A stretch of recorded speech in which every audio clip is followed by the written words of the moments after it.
الكابتن أسامة عبد الملك نجم الفريق الأول لكرة القدم بمركز شباب محلة حسن. كابتن أسامة يعني مبروك الصعود، إنجاز يحسب ليكم، تقولي النهارده وفي احتفالية مركز شباب محلة حسن ليكم. الحمد لله رب العالمين، يعني فرحانين جدا بالاحتفالية اللي الحاج سمير عاملها والفريق الأول، ونشكر نادي طنطا اللي عمل معانا ماتش ودي النهارده.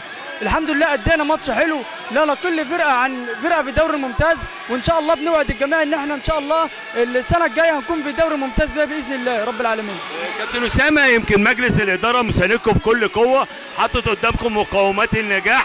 انت شايف النهارده اعضاء مجلس الشعب موجودين، وكيل الوزاره موجود، يعني يمكن ديت هيديكم الامل ودافع قوي ليكم المرحله القادمه ان شاء الله رب العالمين. يعني بوعد الناس كلها ان الحاج سمير مساند من اول الدوري، ما سابش ولا لاعب فينا الا دايما واقف جنبه ومساند النادي في كل حاجه. فبنوعد الجميع وبنوعد مركز شباب محله حسن ان شاء الله هتشوفوا محله حسن السنه الجايه في الممتاز بقى ان شاء الله بفضل هذا الرجل وفضل الاخلاص اللي في محله حسن. وبقول لكم ان دي بلدي الثاني محله حسن، وشرف ليا ان انا بلعب في الفرقه دي، وربنا يكرم في اللي جاي ان شاء الله.